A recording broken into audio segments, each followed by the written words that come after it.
തട്ടുണ്ണിയെയും ചതീശനെയും പറ്റിച്ച് അനിൽ ഇമ്മാനുവേൽ മരമുറി ചാനലിൽ ചാടിക്കയറിയതിന് പിന്നിൽ. പ്രിയമുള്ളവരെ, കഴിഞ്ഞ ദിവസം ബിഗ് ടി വി എന്നൊരു ചാനൽ വരുന്നതിൻ്റെ ഭാഗമായി പല ചാനലുകളിൽ നിന്നും പല ജേർണലിസ്റ്റുകളും ചാടിപ്പോകുന്നത് നമ്മൾ കണ്ടു. പലരും കൂടുതൽ ശമ്പളം ഓഫർ ചെയ്തപ്പോൾ അതിൽ മോഹിച്ചാണ് ചാടിപ്പോയത് എന്ന കാര്യത്തിൽ യാതൊരു സംശയവും വേണ്ട. എന്നാൽ ആ ചാടിയവരെല്ലാം ഇപ്പോൾ വളരെ വലിയ അബദ്ധത്തിലാണ് ചെന്ന് ചാടിയതെന്നാണ് നമുക്ക് മനസ്സിലാക്കുവാൻ സാധിച്ചത്.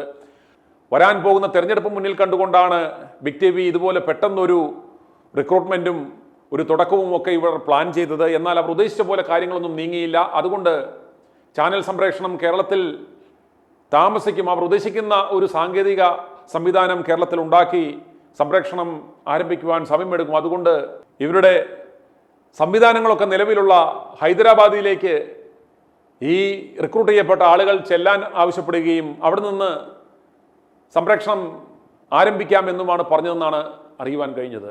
അങ്ങനെ വലിയ ശമ്പളം പ്രതീക്ഷിച്ച് ചാടിയവരെല്ലാം സങ്കടത്തിലാണെന്നാണ് അറിയുവാൻ കഴിഞ്ഞത്. ഈ ചാടിയ ഒഴിവിൽ പ്രത്യേകിച്ച് ഏറ്റവും കൂടുതൽ ആളുകൾ പോയത് മരമുറി കൊള്ളക്കാരന്മാരുടെ ചാനലിൽ നിന്നാണ്.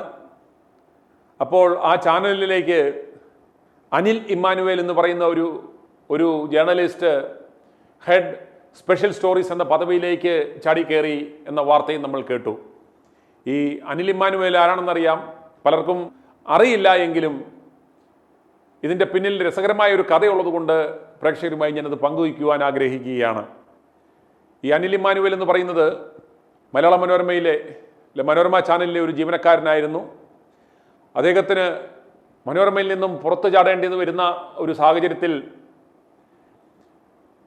തട്ടുണ്ണി എന്നറിയപ്പെടുന്ന, നമുക്കറിയാം, കൊട്ടാരക്കരക്കാർക്കെല്ലാം അറിയാം, കൊട്ടാരക്കരയിലെ കക്കൂസുകൾ, പബ്ലിക് ടോയ്ലറ്റുകൾ വാടകയ്ക്കെടുത്ത് നടന്നിരുന്ന ഒരാളുണ്ട്, തട്ടുണ്ണി. ആ തട്ടുണ്ണി ഇപ്പോൾ കുറച്ച് കാശൊക്കെയായി ഒരു പുതുപ്പണക്കാരനായി നടക്കുന്ന വിവരവും കൊട്ടാരക്കരക്കാർക്ക് അറിയാം. അങ്ങനെ ആ തട്ടുണ്ണി വി ഡി സതീശനു വേണ്ടി സതീശനുമായി ചേർന്ന് ഒരു ചാനൽ ഉണ്ടാക്കുവാൻ തീരുമാനിച്ചു. അത് ഇയാളുടെ ചില PR ഏജന്റുമാർ ആണ് അതിനുള്ള പ്രാഥമിക പരിപാടികളൊക്കെ ഇണക്കി കൊടുത്തത്. അങ്ങനെ ഈ തട്ടുണ്ണിയുടെ കയ്യിലെ പൈസയും കണ്ട് വി ഡി സതീശന്റെ സഹായവും കൊണ്ട് ഇവർ മാധ്യമ സിൻഡിക്കേറ്റ് എന്ന പേരിൽ ഒരു ഓൺലൈൻ മാധ്യമം തിരുവനന്തപുരത്ത് തട്ടിക്കൂട്ടുന്നു. അത് ഓൺലൈൻ ഒരു പോർട്ടൽ, വാർത്തകൾ അപ്ഡേറ്റ് ചെയ്യുകയും അതുപോലെ യൂട്യൂബ് ചാനലുമൊക്കെ ആയിരുന്നു അവർ ആരംഭിച്ചത്. അന്നേരം ഇതിലൂടെ അവർ ലക്ഷ്യം വെച്ചത് വി ഡി സതീശനെ എങ്ങനെയും അധികാരത്തിലേറ്റുക, സതീശന്റെ ശത്രുക്കളായിട്ടുള്ള നേതാക്കന്മാരെ എല്ലാം കൊന്നു കൊലവിളിക്കുക, അവർക്കെതിരെയുള്ള വാർത്തകൾ കൊടുക്കുക, സതീശന്റെ ഇമേജ് ബിൽഡിംഗ് എക്സസൈസ് ചെയ്യുക എന്ന ലക്ഷ്യത്തോടു കൂടിയാണ്, സതീശന്റെ ആശീർവാദത്തോടെ തട്ടുണ്ണിയുടെ ഫണ്ടിങ്ങോടുകൂടി ഇവർ തിരുവനന്തപുരം ശാസ്തമംഗലം ശ്രീരാമകൃഷ്ണ ആശുപത്രിയുടെ സമീപം ഒരു കെട്ടിടം വാടകയ്ക്കെടുത്ത് ഒരു ചാനലൊക്കെ അങ്ങ് ആരംഭിച്ചു. വലിയ പരസ്യം കൊടുത്തു. മലയാള മനോരമയിൽ നിന്നിറങ്ങിയ അനിൽ ഇമ്മാനുവേൽ നേതൃത്വം കൊടുക്കുന്ന പുതിയ ചാനൽ എന്നൊക്കെ പറഞ്ഞ് ഈ തട്ടുണ്ണിക്ക് മലയാളത്തിൽ ഏറ്റവും കൂടുതൽ പൊട്ടിയ പടങ്ങൾ എടുത്തേക്കുന്ന ആളാണ്. അന്നേരം ആ സിനിമാ മേഖലയുമായി ഒക്കെ ബന്ധമുള്ളത് കൊണ്ട് ചില സംവിധായകന്മാരെയൊക്കെ വെച്ച് ഇനിഷ്യലി ചില പ്രൊമോഷനൊക്കെ കൊടുത്തു. എങ്കിലും 2-3 വർഷം ഈ പ്രസ്ഥാനം നടത്തി. എങ്കിലും യാതൊരുവിധ ഇമ്പാക്റ്റും മാധ്യമ മേഖലയിൽ ഉണ്ടാക്കിയില്ല. എന്നാൽ ഈ അനിൽ ഇമ്മാനുവേൽ കഴിഞ്ഞ ദിവസങ്ങളിൽ വാർത്തകളിൽ ഇടം നേടിയത് ആന്റണി രാജുവുമായി ബന്ധപ്പെട്ട മറ്റേ ആ ജട്ടിമോഷണ കേസുമായി ബന്ധപ്പെട്ട അതിൻ്റെ പിന്നിൽ ഫോളോ അപ്പ് ചെയ്ത് വാർത്ത ചെയ്ത ഒരു ജേർണലിസ്റ്റ്, ആ വിഷയം പുറത്തു കൊണ്ടുവരുവാൻ വേണ്ടി അഹോരാത്രം പണിയെടുത്ത, അത് കേസ് കൊടുത്ത് പുറകെ പോയ ആൾ എന്നൊക്കെയാണ്.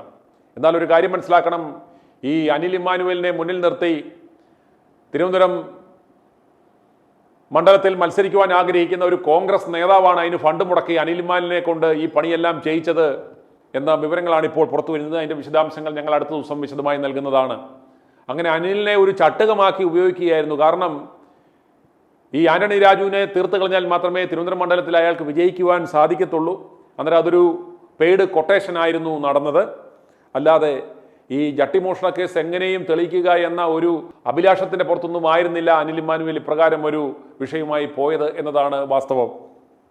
അങ്ങനെ തട്ടുണ്ണിയെ പറ്റിച്ച് സതീശന്റെ PR സംഘവും ഒരു വഴിക്ക് പോയി. അവർ സ്വന്തമായി വേറൊരു പരിപാടികൾ ആരംഭിച്ചു. അതുപോലെ അനിൽ ഇമ്മാനുവേലും ഇപ്രകാരം ഒരു ഗ്യാപ്പ് കിട്ടിക്കഴിഞ്ഞപ്പോൾ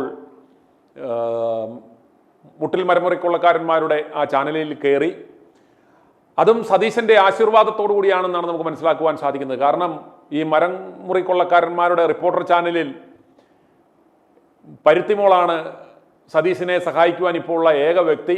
അന്നേരം പരുത്തിമോൾക്ക് ചില ലിമിറ്റേഷൻസ് ഉണ്ട്. അന്നേരം ആ പരുത്തിമോളെ ഒന്ന് സഹായിക്കുക, അന്നേരം റിപ്പോർട്ടർ ചാനലിൽ തൻ്റെ ഒരു വിശ്വസ്തൻ ഇരിക്കുന്നത് നല്ലതാണ് എന്ന് കരുതിയാണ് കേക്കച്ചൻ തന്നെയാണ് അനിൽ ഇമ്മാനുവലിനെ റിപ്പോർട്ടറിൽ കയറ്റി വിട്ടത് എന്നാണ് സ്പെഷ്യൽ സ്റ്റോറീസ് എന്ന് പറയുമ്പോൾ ഇനിയും കേക്കച്ചൻ്റെ പലതരത്തിലുള്ള സ്റ്റോറി, അതുപോലെ തന്നെ കേക്കച്ചനെതിരെയുള്ളവരുടെ സ്റ്റോറി, പ്രത്യേകിച്ച് രാഹുൽ മാങ്കുട്ടത്തിനെതിരെയുള്ള ചൂടുവാർത്തകൾ എല്ലാം ചെയ്യുക എന്നതാണ് യഥാർത്ഥത്തിൽ ഈ അനിൽ ഇമ്മാനുവലിൻ്റെ ചുമതല. അന്നേരം പ്രേക്ഷകർ ഈ സത്യം തിരിച്ചറിയണം. ഈ മാധ്യമ സിൻഡിക്കേറ്റ് എന്ന് പറയുന്ന ആ പ്രസ്ഥാനം പൂട്ടി. ഇവർ ഇറങ്ങിയ അന്ന് മുതൽ ഇതിൽ അപ്ഡേഷൻസ് ഒന്നുമില്ല. അതിൻ്റെ ഒരു അവസ്ഥ ഇപ്പോൾ ഇതാണ്. അങ്ങനെ വലിയ പ്രൊപ്പഗണ്ടയോടുകൂടി തട്ടുണ്ണിയുടെ കുറച്ച് പൈസ പോയെന്ന് മാത്രം. തട്ടുണ്ണി ഇപ്പോൾ പറയുന്നത് ഞാൻ എന്തൊക്കെ വന്നാലും ഇത് തുടരുമെന്ന് പറഞ്ഞ് ഈ സാധനങ്ങളൊക്കെ വലിയ വാടക കൊടുത്ത് പ്രവർത്തിക്കുന്ന ബിൽഡിംഗ് ആയതുകൊണ്ട് തന്നെ ആ വാടക കെട്ടിടം ശാസ്ത്രമംഗലത്തിൽ നിന്ന് ഒഴിഞ്ഞു. തട്ടുണ്ണിയുടെ ഒരു വാടക കെട്ടിടത്തിൽ അയാളുടെ ഒരു മൂത്രപ്പുരയിൽ ഒരു സംവിധാനമൊക്കെ സെറ്റ് ചെയ്ത് വീഡിയോകൾ നിർമ്മിക്കുവാനുള്ള ശ്രമത്തിലാണ് തട്ടുണ്ണി. എന്തൊക്കെ വന്നാലും ഞാൻ തോറ്റു കൊടുക്കില്ല, ചാനലിൽ കൊണ്ടുപോകും എന്നുള്ള വാശിയിലാണ് നമ്മുടെ തട്ടുണ്ണി അജിത് വിനായക. ഈ യാഥാർത്ഥ്യങ്ങൾ പ്രേക്ഷകരെ ഒന്ന് അറിയിക്കുക എന്ന ലക്ഷ്യത്തോടു കൂടിയാണ് ഇനിയും റിപ്പോർട്ടർ ചാനലിൽ നമുക്ക് ഈ കേക്കച്ചന് അനുകൂലമായിട്ടുള്ള വാർത്തകൾ ധാരാളം കാണാം. അതുപോലെ കേക്കച്ചന് എതിരായിട്ടുള്ള കേക്കച്ചൻ്റെ ശത്രുക്കളായി നിൽക്കുന്നവരെ കൊല വിളിക്കുക എന്നുള്ളൊരു ദൗത്യം കൂടി ഈ അനിൽ ഇമ്മാനുവലിനുണ്ട്. അപ്രകാരം ഒരു കൊട്ടേഷൻ ഏറ്റെടുത്താണ് അയാൾ പോയിരിക്കുന്നത് എന്ന യാഥാർത്ഥ്യം പ്രേക്ഷകർ തിരിച്ചറിയുക. ജാഗ്രത. i2i News, an eye for truth. i2i News subscribe ചെയ്തിട്ടില്ലാത്തവർ ഇപ്പോൾ തന്നെ സബ്സ്ക്രൈബ് ചെയ്യുക. നോട്ടിഫിക്കേഷൻ ലഭിക്കുവാൻ ബെൽ ബട്ടണും അമർത്തുക.